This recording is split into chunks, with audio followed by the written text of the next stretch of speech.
Welcome in to Vol Basketball Fever, your number one source for discussions about the Vols and Lady Vols basketball programs. Subscribe to the channel so you don't miss a video, and check in every week for new episodes of the show, video breakdowns, and more. Now, on with the episode. Hello everyone, and welcome in to another episode of the Vol Basketball Fever podcast.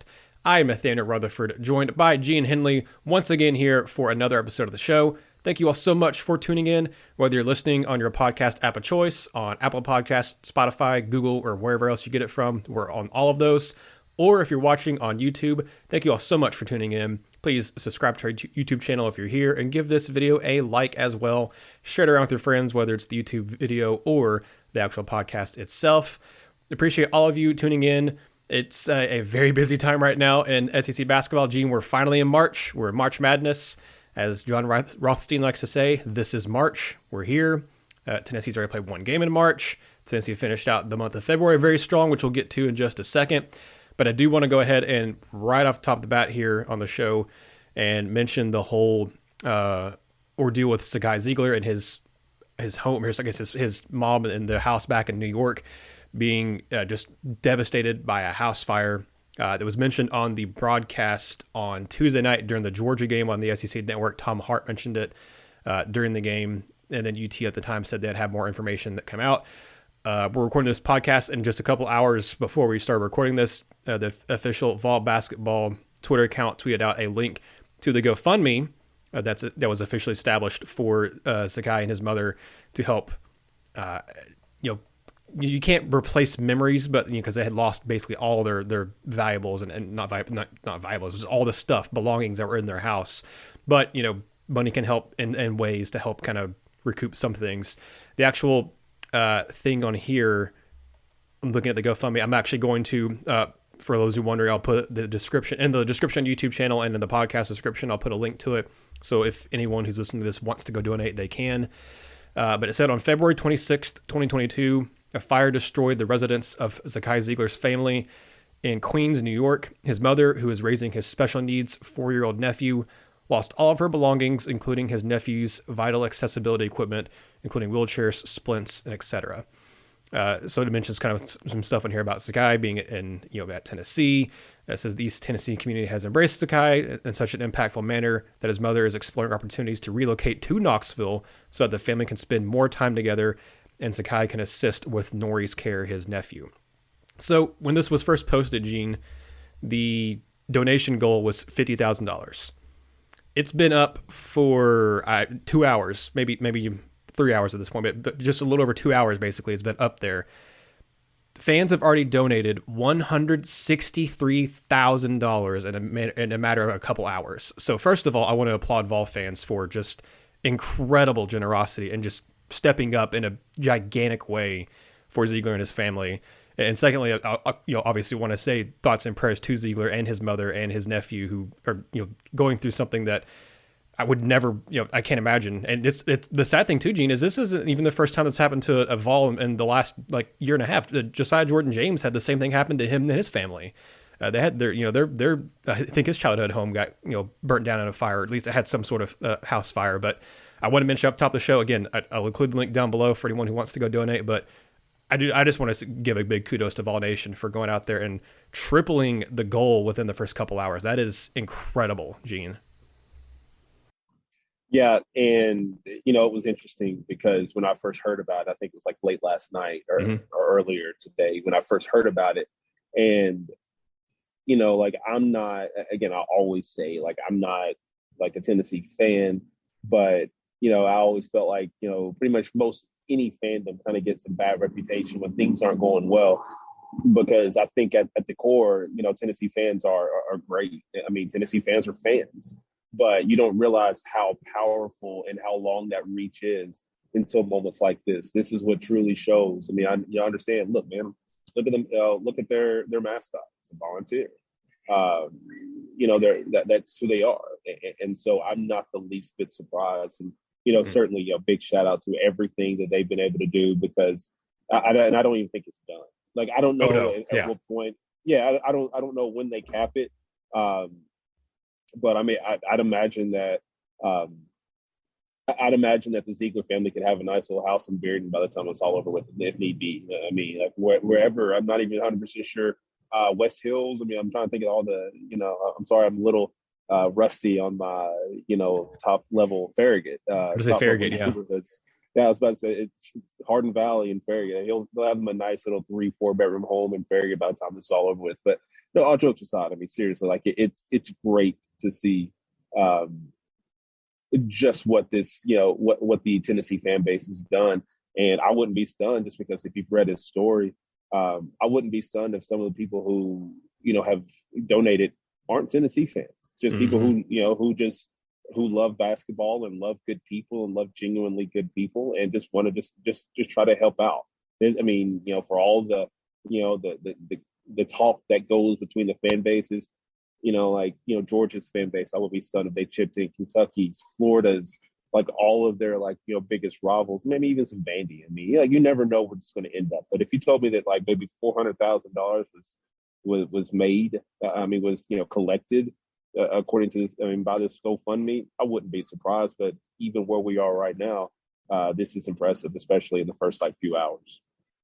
Yeah, and you mentioned other fans donating, and I like you said, I absolutely imagine that has happened at this point because I last year with in Kentucky and the death of oh my goodness, I am forgetting his name and I feel awful for forgetting his name, but Terrence Johnson. Yes, thank you for Terrence when he passed away. I mean, Terrence Clark. When he passed away, I mean, I said it on Twitter too, and I saw hundreds and hundreds of Vol fans saying this goes way beyond a rivalry. This goes way beyond sports. You feel for the teams and fandoms when something like that devastating happens. So yeah, I think you're absolutely right that Arkansas fans, Kentucky fans, Georgia fans, Alabama fans have probably already donated, and just seen that this is a human issue. It goes beyond sports. It's a humanity thing. You hate to see anyone suffer and lose their belongings, and then especially with Zeigler's nephew, being a special needs little kid, a little 4-year-old.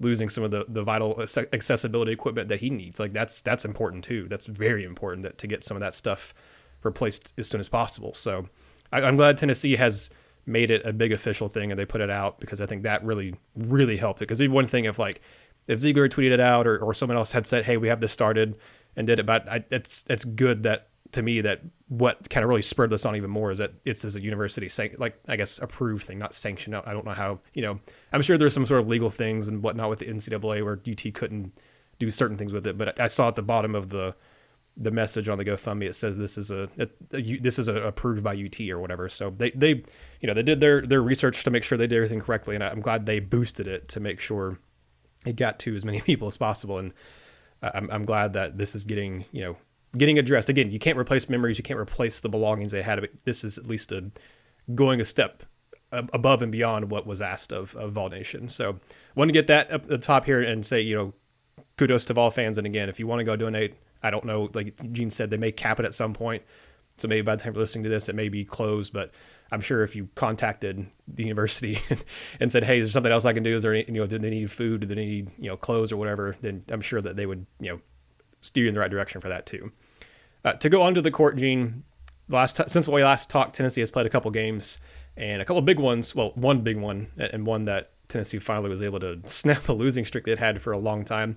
Well, really, technically two of them. They snapped 6-game losing streaks. But the big one to mention is the one we were previewing last week when we last spoke was the Tennessee-Auburn game. Vols come out and beat Auburn 67-62 in Knoxville after Auburn had a lead at halftime. Auburn had a double-digit lead, if I remember right, at one point, and then Tennessee was able to fight back, and in the second half, they grabbed a double-digit lead, and then Auburn stormed back as well, but it was a sold-out crowd on a 4 o'clock tip, and it was a incredibly loud crowd and incredibly just amazing environment for that game. All the things that stand out from that game, Gene, that that we could, there are several things I think we can pull away from, because now I think you're at the point where in the season where, we talked about the Kentucky game, I guess a week and a half ago or so, 2 weeks ago, about how it's hard to kind of pull things away from either of those two games because of just the nature of the rivalry and the nature of how lopsided both those games were and the respective home venues. Yes, this wasn't Thompson Bowling, so it's skewed a little bit too, because it's just been home court advantage has been insane in the SEC this year. The top 4 teams in the SEC Auburn, Kentucky, Tennessee, Arkansas have a combined 1 loss at home this year. If you extend it out to Alabama, it's just a combined 3 losses at home this year for the top 5 schools in the SEC. So home court advantage has been real. But what really stood out to me in this game, Gene, was Jabari Smith got his 27 points, 8 boards. He's the number 1 overall pick. I mean, I don't know how you could dispute that. Some of the stuff he was doing out there on the court, a 6'10" player had no business having the skill set he does. He's a little bit of a, I think Jason Swain said this, and I agree with him. He's got some KD and KG, Kevin Garnett, mixed in with him, and just some of the stuff that Jabari Smith can do. But what really just caught my eye in this game was how good Tennessee was at rebounding against a team that was the number 1 rebounding team in the SEC and one of the top rebounding teams in the country. Tennessee out-rebounded Auburn 54-31, Gene. So it wasn't just like they barely did. They dominated the boards, including 21 offensive boards in that game against Walker Kessler, against Jabari Smith, and against that's kind of their 2 main rebounding guys. But you also have Dylan Cardwell, who played minutes and is plenty capable of grabbing boards as well. Gene, that was just an incredible effort on Tennessee's part on the glass, and it was really led for the most part, in my opinion, by Brandon Huntley-Hatfield and the effort he gave. He had 5 points, and he had 8 rebounds, and 5 of them were offensive boards. He led the team with 5 offensive rebounds. You also had Josiah-Jordan James almost getting a double-double with 10 points and 9 boards, 8 defensive, 1 offensive. Urosh had 6 points, 7 boards. I mean, he even had Fulkerson. He only had 5 points, but he had 9 rebounds. And he led the team with offensive boards. He had 6. I miscounted there. So Brandon had 5, Fulkerson had 6. Jonas Adu had 5 total rebounds. 3 of those are offensive boards. Gene, the whole just amount of offensive rebounds Tennessee had. I think Bruce Pearl said after the game that it gave Tennessee something like almost 20 extra possessions in that game that that Auburn did not have because of the amount of offensive rebounds. And you look at the shot numbers. Tennessee attempted 61 field goals compared to 65 by Auburn, but Tennessee also got to the free throw line a little bit more. By a little bit, I mean a lot. 27 free throw attempts compared to just 15 for Auburn. So some of that was by fouls that Tennessee was able to get drawn on Auburn there, but a lot of that was because of the ability to get putbacks, the ability to grab offensive rebounds. That to me was the biggest thing for a Tennessee team that has had a lot of front court issues this year. That was a really nice, encouraging sign, and it didn't translate maybe as much into the next game for Tennessee against Georgia. But I look at it, and Urosh had 10 boards in that game, which, I mean, I didn't actually even realize that until just now, but he had 10 boards. Huntley-Hatfield, again, had 5, and 4 of his 5 in that game against Georgia were offensive rebounds. Josiah, again, 8 boards. So if Tennessee has finally learned kind of how to rebound and rebound consistently, that's really going to help the already, very solid guard play that Tennessee has on a night-in, night-out basis. If that's going to be the case for Tennessee as we're now into March and heading into tournament time, that really, to me, elevates this team and what I think they can do. Yeah, I think one of the most glaring stats is the fact that Tennessee actually had more offensive rebounds than Auburn did defensive. Like they had 21 to Auburn's 20 defensive boards. So when Tennessee was missing a shot, Tennessee was getting its own rebounds more times than Auburn actually got defensive rebounds. When you can't, again, I mean, you said that Pearl mentioned it, that if you can't close possessions with the defensive rebound or a turnover, man, that's going to end up being a long day. And that's exactly what it was in the second half of that game, because you look at some of the other just random things. I mean, like Tennessee turned it over and Auburn turned it into points. It's just, I mean, Auburn just couldn't get anything going in its half-court game. And Tennessee was able to take advantage of that by just constantly just attacking the glass, attacking the boards. Huntley-Hatfield, Jonas Adu, and John Fulkerson had more offensive rebounds than defensive rebounds. And when you have that, man, look, man, like the fact of the matter is, like we're going to get into the Georgia game, but you can't be all that surprised because you are talking about the emotional high of finally beating Auburn and then going to Georgia of all places. Like at least if you're going to, the way that that's set out, at least give me at Texas A&M, at least give me somebody average to above average in terms of competition. South Carolina or something. You go from the number 4 team in the country to the worst team in the SEC whose coach is like literally has one foot out the door. And heck, last weekend just fighting speculation that he had, covered up things that were trying to get him fired. I mean, like that's where. So at least give me somebody more. So like I understand the emotional letdown of the first half of last night's game. They figured it out. They won the game in the second half. But yeah, I mean, like, look, that was one of those games, and you and I talked about it last week. Auburn is typically had its success against Tennessee under Bruce Pearl because they had a whole bunch of guards that can shoot. And guess what they don't have this year? Guards that can shoot. Yep. I'm sitting here looking at 3-point percentage. Their best shooter was Jabari Smith. I mean, he made 3, but attempted 9. Their guards, Wendell Green, 1 of 7. Johnson, who was good otherwise, was 1 for 3. Jasper he attempted 1 for some reason. I don't even know why.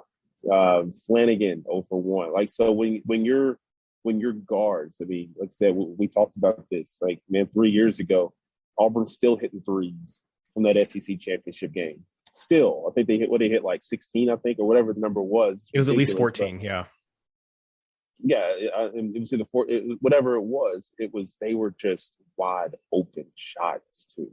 It wasn't like Tennessee even played bad defense. Just, when you've got 4 guys out there that can hit shots, man, it makes it tough. And so now you're running the same offense when you've only got 1 guy who can actually hit that shot.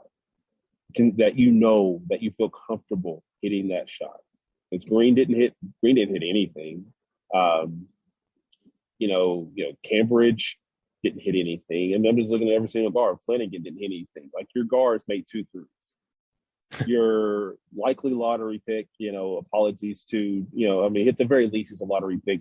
I think he's number 1. But if you said Chet Holmgren or the kid from Duke, then I wouldn't fight you over it, man. It's a good position for somebody, some horrible franchise to be in this upcoming draft. 3 guys who have good size, Banchero, who's the smallest guy? Banchero, Smith, and of that group, I think so. Holmgren kid, yeah, it was 7'3". I mean, like, that's a good position to be in. But anyways, like, that's when you're looking at that Auburn team, and like they're built weird, whatever. Their guard play has been a question all year. People have questioned their guard play, and against good teams, especially good defensive teams, that can get exploited. That's precisely what happened against a good Tennessee team that wins a lot of games and won a game of consequence, a huge game of consequence on Saturday. So I got a question, because I know kind of how I'm leaning to this, but I know also I can be a little more biased than you, since I am definitely more of a Vol fan. But it seems to me like, even just looking at the raw numbers that I looked at it, I think it was right after the Auburn game. I looked it up because I was like, I'm curious. In your opinion, Gene, is this team like peaking at the right time? Because I look at it and what they've done in February. Now, obviously, now we've 1 game into March, but Tennessee's record in February, I looked it up this past year, or this year, was 7-1. It was the best record Tennessee's had in February under Rick Barnes, and the best that Tennessee actually had in a decade. That 2010-11 team, I'm trying to remember what it was now. Yeah, I think it was Conzo. Yeah, Conzo's first year. So whatever year that was now, that was the last time that Tennessee went 7-1 in February. And I will still contend that I think that team should have made the NCAA tournament, because that team was playing hot at the right time. They'd beaten some good teams. If Bruce Pearl's 18-13 or 18-14 team, or whatever, 19-14 team could make it into NCAA tournament, I don't know why Conzo's couldn't have. But anyway, I digress. My point is, it seems like Tennessee's playing better and have figured things out now and are playing better at the right time. And I thought it was also mentioned really well on the broadcast last night with both Tom Hart and Dane Bradshaw talking about, just because as a microcosm of the team, Kennedy Chandler as a whole, when you look back at what he was doing early in the year to where he is now, I mean, he has matured a lot. He's still making some freshman mistakes, but he's not making some of the same mistakes that you and I were talking about, a month ago, Gene, where we were saying, hey, he's a 5-star, yes, but he's still making some mistakes. He's still doing this. I'm wondering kind of what he's going to do. No, he's still an NBA player. He's going to get drafted in the NBA, but I think, I don't know how much his NBA draft stock has changed. I'm looking more specifically just as him as a Vol. He's not doing some of the things that got him in trouble early on.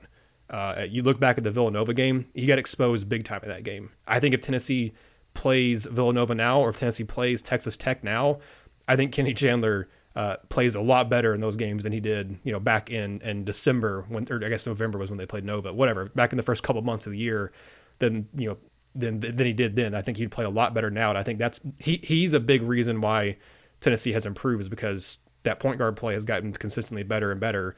Defense has always been there for Tennessee the whole year. Offense has finally started to figure things out. I don't expect them to go out and drop 80 points on anybody ever, but they can do enough things against Auburn, for example. They can do enough things against good defensive teams to just do what you got to do, which is score more points than the other team, because their defense is usually consistently very good. It was a little iffy and actually generally pretty bad against Georgia in the first half, but like you said, there are reasons, I think, for that.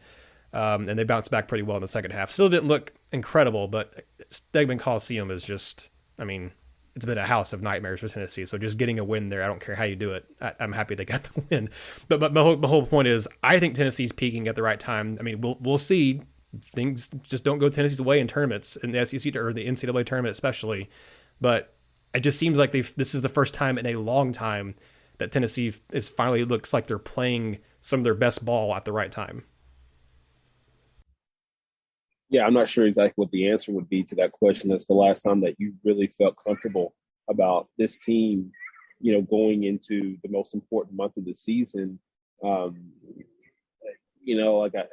That maybe perhaps that 18-19 team. I felt pretty good. That 17-18 team, I remember thinking they were playing well down the stretch. And I think they'd had that. They ended up having a bad loss to Georgia and Stegman again. That's just been a nightmare for Tennessee there. But that was the team that was playing well. They ended up closing out and beating Georgia at home to win a share of the SEC title with Auburn. Then they made it to the SEC finals against Kentucky. And I still think if Kyle Alexander had been healthy, they would have beaten Loyola Chicago. But obviously, neither here nor there, ifs and buts and stuff. But that was probably the best I'd felt going into the tournament. But you're right. The 18-19 team, I felt confident in, because that was a team that had been number one for a month.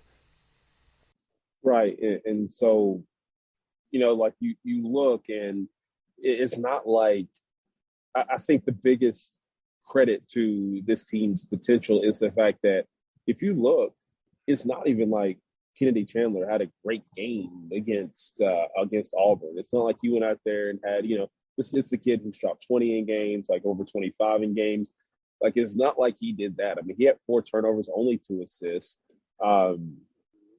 He 2 rebounds. He didn't make a 3. It's not like he did anything that on those, according to the stat sheet, was just exponential, just great. But you look at the little extra stats, and he was the best player on the court in terms of like just plus minus and stuff. And so that's so his value is becoming more and more about his ability. Becoming less and less about his ability to put the ball in the basket, and more about the decisions that he's making over the course of time he's in there. Like, he played 33 minutes. He had some turnovers. It is what it is. But they weren't always those just crippling turnovers that can cost you in key moments. I was not a fan of his decision making. I felt like John Fulkerson bailed him out in that Arizona game. When he took a bad shot at the end, the ball just happened to roll to Fulkerson, who laid it in and got fouled. Whereas now, you see some of the things he's capable of doing. I was able to see bits and pieces of Saturday's game, and one of the best plays I saw him make was just the left-handed layup on the right side over who's the 7'2" kid? Kessler. Yeah, Kessler. 7'1" kid, Kessler.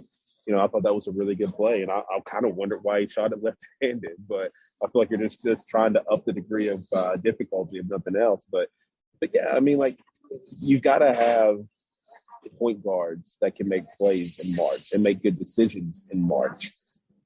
This is not to say that this team, man. I know what Rick Barnes said. This is a national championship contender. Maybe they are. If you look at some of the pieces they've got, Vescovy's shooting the ball well because water is wet. Josiah is playing some of the best basketball that he's played in his career. I'm just looking now at 10-9 against Auburn. Yeah, I was going to bring him up. How about our guy Josiah? Man, he's been killing it. He had 23 points, career high. Georgia, eight boards, 5 assists in that game, 2 blocks, 2 steals. He's been on he's been a different player over the last month. He's been really, really, really good. That's why it's always going to be about, how do your best players play? Like, how many guys do you have that can just go make plays for you? And it's starting to become evident that Josiah is going to be one of those guys. He's hitting shots. He's affecting the game in a positive way. Chandler's doing the same thing. Huntley-Hatfield's making great contributions to this team. Finally figuring it out. I mean, look, man, when you're a freshman in Rick Barnes' system, there's no guarantee you're going to get out there that early. Adu had obviously things that transpired that kind of affected him. He's still a little bit behind Huntley-Hatfield in terms of offense, because Huntley-Hatfield's hitting threes now. That was a big 3 he hit against Auburn, I think, at a key point where they were really struggling to hit shots. But yeah, I think that this is a team.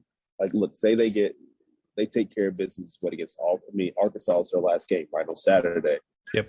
They take care of business against Arkansas. That gives you 23 wins going into the conference tournament, which, I think I predicted 22. So, I think you and I we predicted over 20. So we're both pretty close. But that also puts you in a good position. It doesn't matter if you're 1, 2, 3, or 4, man. How are you playing going into the conference tournament? Mm-hmm. If people really want these conference tournaments to add some stakes to them, treat them like the Southern Conference Tournament or the OVC or one of these things where there's only one bid on the line. If they want to see something really exciting, because everybody poo-pooed Tennessee beating Kentucky that year in 18-19 because they lost to Auburn. And in Kentucky, I mean, I felt like Tennessee kind of took their foot off the gas against Auburn because they had beat Kentucky in the fashion they did. Yep.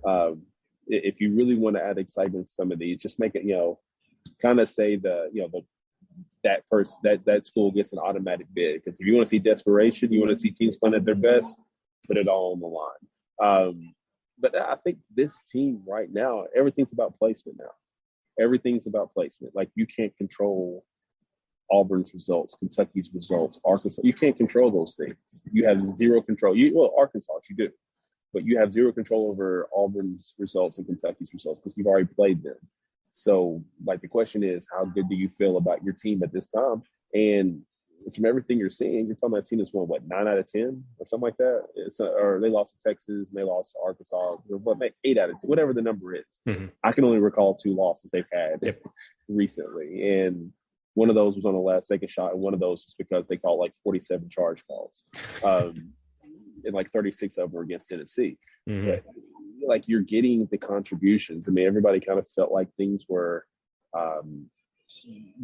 dire whenever they lost Olivier.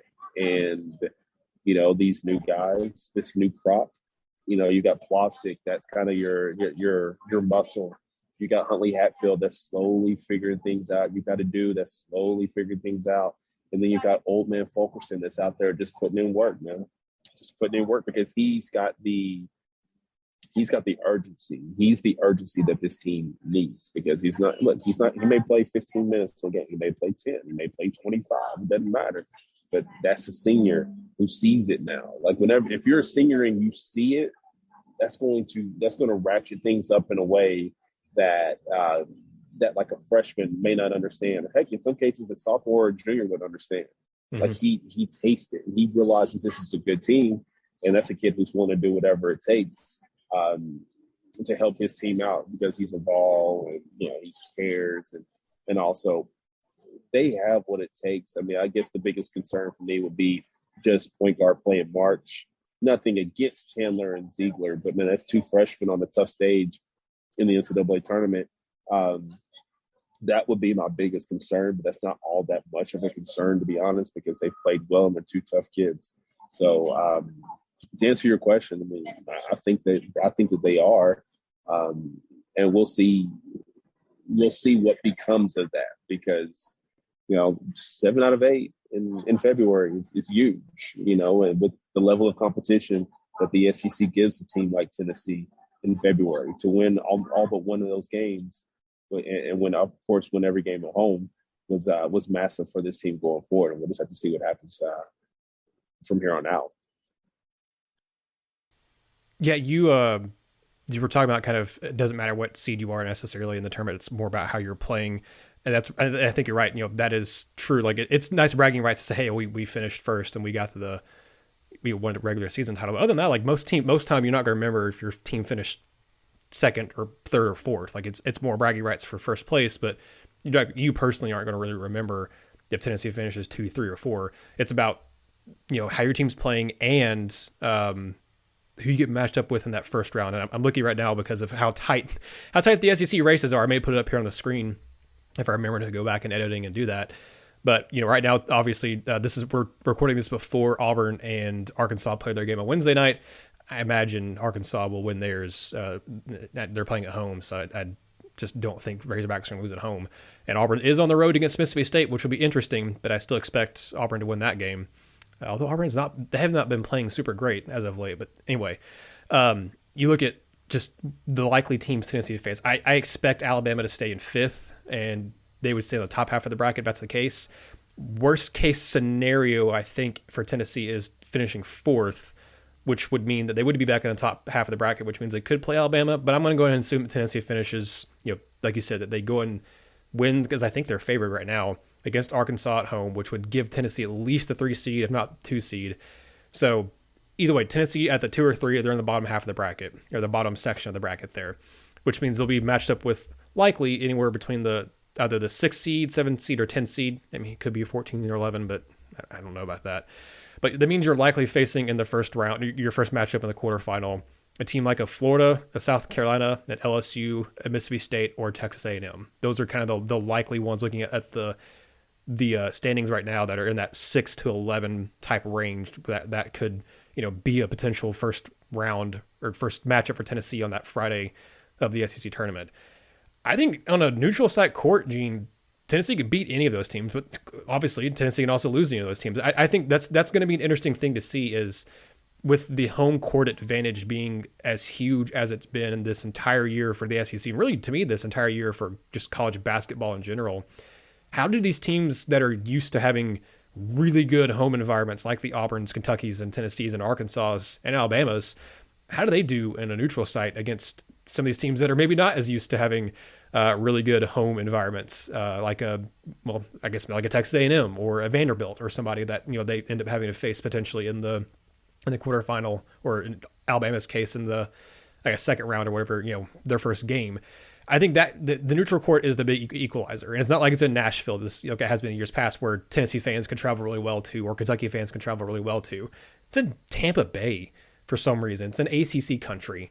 I don't understand why it's in Tampa Bay, but I mean, I could look into it. I'm sure there was an actual reason, but it's down there. So I mean, you have Vol fans that are in Tampa, and you have Vol fans that'll travel, and Kentucky fans will travel anywhere to go watch the Wildcats play. But I don't imagine you're going to have as big of crowds there as you would in Nashville, or you would in Atlanta, or a more centrally located place to SEC schools. So I'm really curious to see how the neutral site really could affect things for a team like Tennessee that really they've talked about this year. They really feed off that home crowd, and they've struggled the most on the road.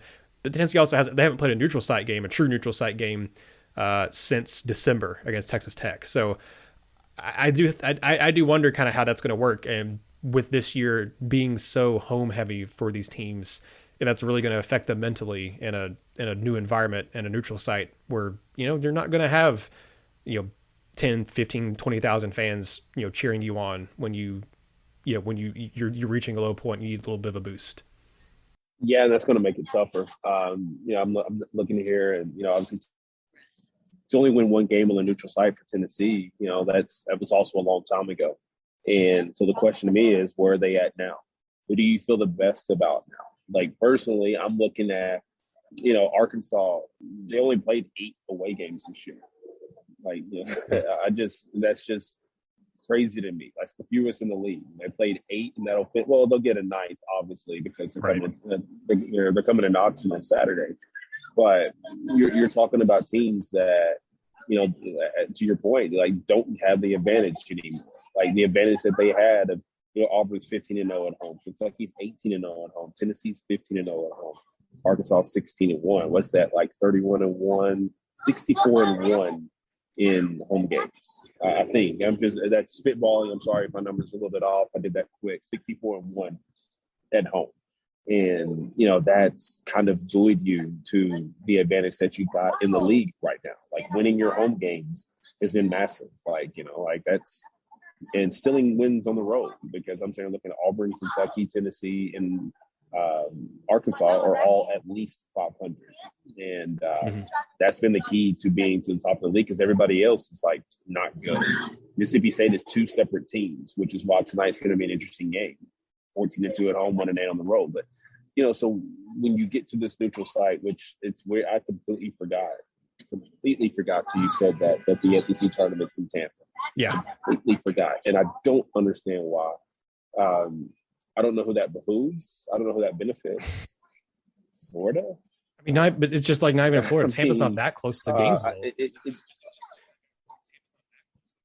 No, it's not. It's 4 hours. I'm just guessing. I'm guessing 3-4 hours. And so it doesn't really benefit anybody. And so I'm Bridgestone is the big loser here. Nashville's the big loser. The big loser here. And I don't know exactly where – I'm not exactly sure what the benefit is for any of these teams. There's not a team that you can say has a clear-cut advantage because all the top – everybody wins all their home games, except for Florida, South Carolina, and, top-level teams. Florida's lost 4, South Carolina's lost 4, A&M's lost 4. Everybody else wins all their home games, which is why they're the top half of the league. And so now that you lose that advantage and you don't even have the, what do they say, blue gets in, that Kentucky always has, and Kentucky's going to be there, Tennessee's going to be there. I'm not so sure that any of these other teams are going to be there at all. I mean, their fan base is going to be there.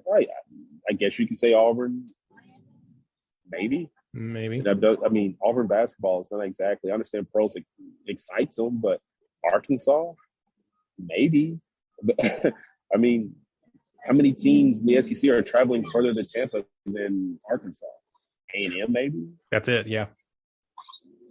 I mean, I can't think of all of the Arkansas. No, look, I know Arkansas basketball fans.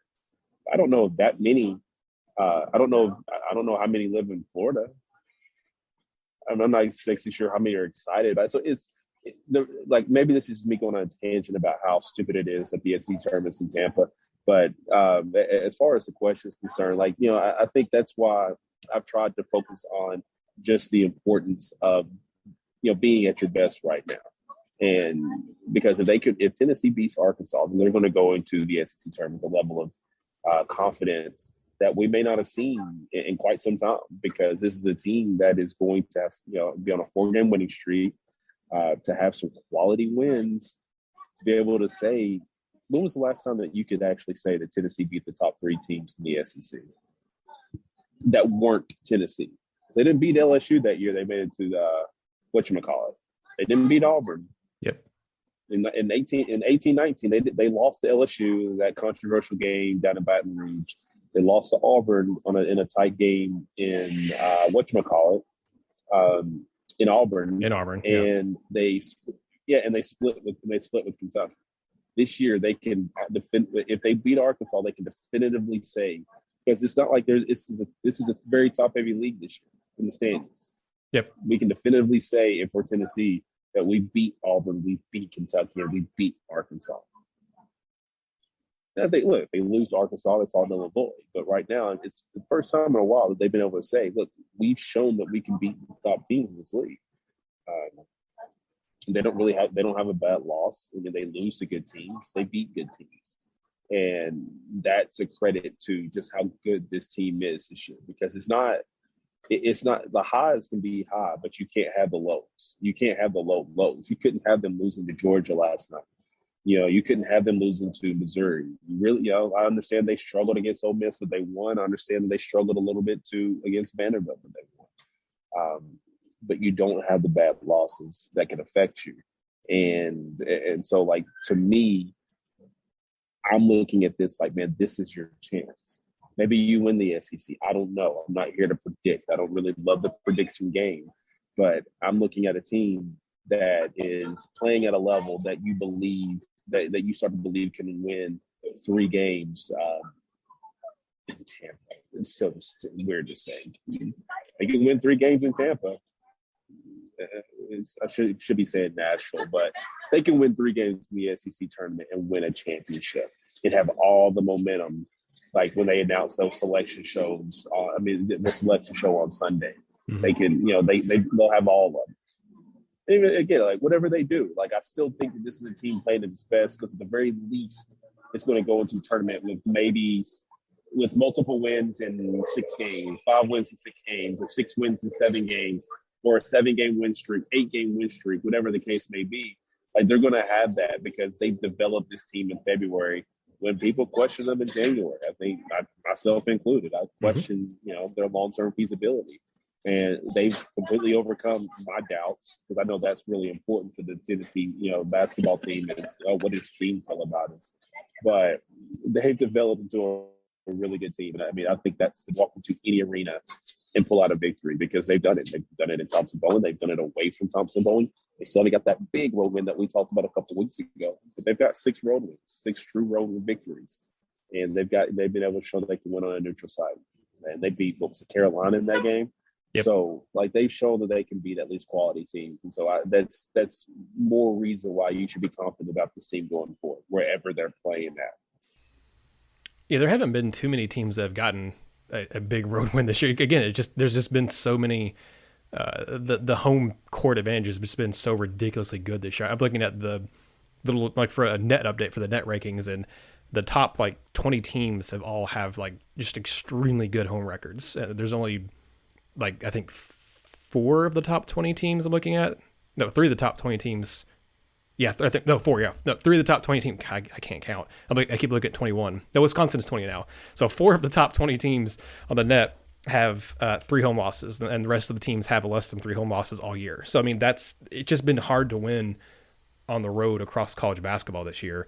But I was looking at the net for a reason because we're talking about, Tennessee not having a bad loss. All 7, that was a big thing for me in the Georgia game was, for one, finally, ending that 6-game losing streak in Stegman Coliseum, getting the first win since 2011, since Bruce Pearl's last year at Tennessee, for Tennessee in that game. The first win in Stegman since Bruce Pearl's last season, when you had that Brian Williams tip-in to make it 59-57 for that win. I think it was tip-in at the buzzer, even if I remember correctly, but it was a tip-in with little time left on the clock.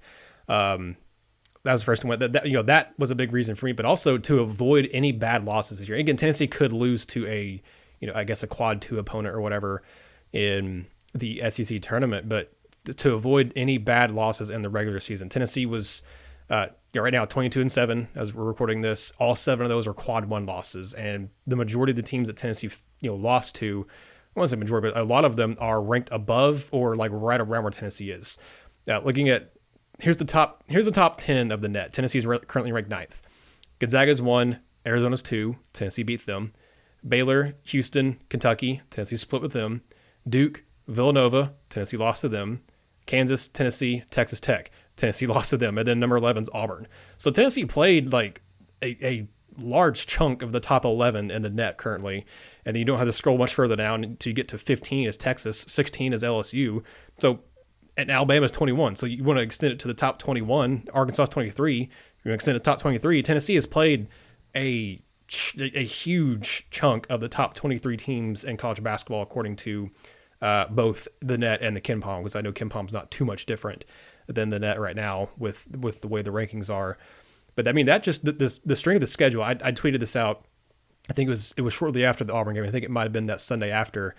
That Tennessee strength of the schedule, I think, is 5th on KenPom. But looking historically at how the strength of the schedule is ranked each year on KenPom and on Sports Reference both, this is Tennessee's toughest strength of schedule in terms of just teams they've played and whatnot. I think it was the toughest strength of the schedule in 20 years for Tennessee. The last time Tennessee had a strength of the schedule this difficult was, I remember correctly, I think it was the 2001-2002 team, so exactly 2 decades ago. The 01-02 team had a top 5, strength of the schedule that year, and that was that Jerry Green? Yeah, that would have been Jerry Green at that time. No, that would have been Kevin O'Neal. My years in the early 2000s are mixing together right now. I can't remember who it was. 01, 02. No, Kevin O'Neill was never. No, that was Jerry Green. Okay, so they have Jerry Green. So that team made the NCAA tournament. That might have been the Sweet 16 team that Jerry Green had. I don't remember now which one went to the Sweet 16. I'll look it up because now I'm curious. But regardless, this has been Tennessee's toughest schedule in 20 years, and they're 2000. Okay. Thank you. This is their toughest schedule in 20 years, and they're 22-7, and all 7 of the losses have been to quality opponents. The worst loss Tennessee has this year is still to a team that's ranked in the top 25 in the AP poll, in the net, and in KenPom, and that's to Alabama. And that was on the road when you didn't have Kennedy Chandler or John Fulgerson due to COVID. So again, they haven't had a bad loss. Tennessee's looked bad at some of those games. They looked bad offensively, especially against Texas Tech. They looked bad kind of overall against Villanova, and they did not look good on the road against LSU. And Arkansas was, we talked about already, like that was, I think, more to do with the officiating than necessarily Tennessee, but Tennessee still didn't look good. You can't blame it all on the refs. But they haven't lost to a poor quality team. And I think that was, you and I talked about last episode, looking back kind of year by year almost about, in the Rick Barnes era, going back to Conzo, like Tennessee hasn't had, there have only been like this year, and I think the 18-19 year, no, I can't remember what year we said now, but there's been like 2 years in the last 10 years or 15 years of Tennessee basketball where they've had no bad losses when you look at the resume. And that's impressive. And that to me, I personally think this team is a 3 seed right now in the NCAA tournament. I don't think they play their way into a 2 seed, but I think getting a 3 seed and getting into a more favorable bracket that doesn't have, that maybe has a Houston or Baylor as a number 1 seed, if that's who the number 1 seed is, because I don't know. Duke could get to number 1 at this point. They're kind of starting to play really well here at the right time. But Kansas just lost. I think they were a 1 seed. I think on Joe Lenardi, but they just lost a game as well. So I mean, we talked about last week too, Gene. There isn't really a true like head and shoulders above everyone else top 4 teams in college basketball this year. There's still, I think I think Gonzaga, unless they get an upset against, the team that isn't St. Mary's in the Western Coast Conference, Gonzaga I think is number 1. I think Arizona will be number 1, but I think those last 2 number 1 spots are really up for grabs, and Arizona could still slip out of it too because they could lose in the first round or first matchup in their the Pac-12 tournament. So I think that number 1's locked in. I think Gonzaga has a number 1 seed again, unless they have a really bad upset loss to somebody in the Western Coast Conference. I think Arizona is another number 1 seed. The last 2 are up for grabs, and Auburn's been there, Kentucky's been there. But both those teams, lost to Tennessee and have lost other games that knocked them out. I think Duke's playing their way into it. Villanova could be playing their way into it as well because they've looked really good, and they just beat Providence on a really nice game on Tuesday night too. This is a crazy. We always like to say March Madness, and hey, it's crazy every year, but this year really truly feels like that I would be stunned if we got chalk, like going into, the Elite 8 and Final 4. I would be very shocked if we saw more than 2 number 1 seeds make it to the Final 4. I would be stunned maybe if we even saw more than 1. Like I don't know. This is a year where you see a lot of number 1 seeds make it to the Final 4, and that benefits Tennessee because they're not going to be number 1 seed. Yeah, I mean, I think I'm like you. I could see Tennessee being a 2 or 3. 3, maybe right circumstances 2. Worst case scenario 4. It's just going to depend on what happens all across the country because there's always seems to be there seems to be a preference for some of these like Big 12 teams and things of that nature. And obviously, the Big 12 is kind of top heavy as well this year. But again, like the answer is always. I remember 6 years ago I was covering UTC, and they drew the unfortunate draw of an Indiana team that won the Big Ten that year and lost early in the tournament and got a 4, I believe. There were a 5. They got a 5 seed, and that team, a game after beating UTC, beat Kentucky, if I recall, and lost, I think, in the Sweet 16 or Elite 8, and weirdly enough, coached by Tom Crean. But it's the key is always to try to build yourself. You're trying to just build yourself up for this time of year, and how many teams across the country can say they're doing that? Like again, we're a Tennessee podcast, so of course, I'm going to say that right now Tennessee's one of those that's in position that if they're a 3 or if they're a 4, if they're a 3, you're going to have to face a 6 then a 2, provided you get past the 14. If you're a 4, you're going to have to get past the 13 and then a 5. And then a 1. And so the question is, like, what would you rather have? Like, what's the best situation that you can put yourself in? And you can't control that. Like, what you control is basically playing every single game and doing everything that you possibly can do to be your best, to make yourself tough to beat. And can Tennessee guard? Yes. Can Tennessee defend? Yes. Can Tennessee score? Enough. And can they score well enough to win a lot of games? Yes. Do they have guys who can make plays? Yes. They got Kenny Chandler. That's great. And so what this all boils down to me is this is a team, but we talked about this earlier, it's a team that I think has the components to make a run in March, because there's not just one specific formula to stopping this team. And do you have guys who can make plays in March? And I think the answer to that question is yes. That'll start to show itself against Arkansas and then wherever, the chips fall next week in Nashville or no, Tampa. It still just throws me off, man. in Tampa. To me, when I'm looking at all this stuff, they've put themselves in the position to be a 3, to be a 4, but to be playing potentially their best basketball going into the tournament. And the seeds only matter so much. Yeah, you don't want to be a 5 because a 12 always beats a 5. And I think they're pretty much past that right now. I think they're the 3rd 3 seed. I think right now is the last time I saw them. Yeah, I think so. They are. They're in a good position, and as long as they take care of their business, then I have zero question about what their ability is going to be, what they're capable of accomplishing in March, because they've done everything they possibly can. Yeah, looking on the bracket matrix, which I mentioned last podcast, I think, and if you all don't know what it is, it's kind of what, as the name describes it, it takes a lot of the most popular and kind of vetted bracketology sites like ESPN, CBS, and several others, and kind of averages them out to see where teams are seated, and all of those. And right now, Gene, Tennessee and Villanova, funny enough, are basically tied, kind of for that for a 3rd seed. Tennessee's averaging a seed of 3.06 and Villanova is 3.07. So right now Tennessee's technically the 2nd 3 seed and Villanova's the third seed, but whatever, it's a 3 seed. And then it's funny, the other 3 seed in there with them, Texas Tech, another Tennessee opponent.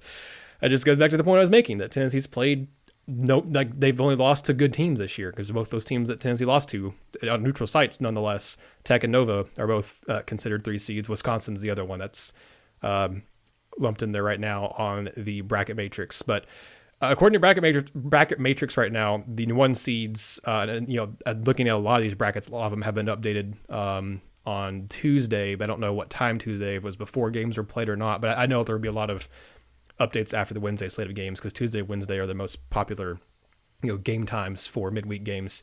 So there'll be a big update like tonight or early Thursday morning for the brackets. But right now, the 1 seeds are Gonzaga, Baylor, Arizona, Kansas, with 2 SEC schools being in 2 seeds, and Auburn, Kentucky, and then Duke and Purdue. And then I just said Texas Tech, Tennessee, Villanova, Wisconsin being the 3 seeds. So that'd be interesting, because I think if those are the 1 seeds, it just feels too early to say all this, but those are 1 seeds. I would love for Tennessee to be able to move up to be, I guess, they'd be the best 3 seed, I guess, to get to the worst 1 seed.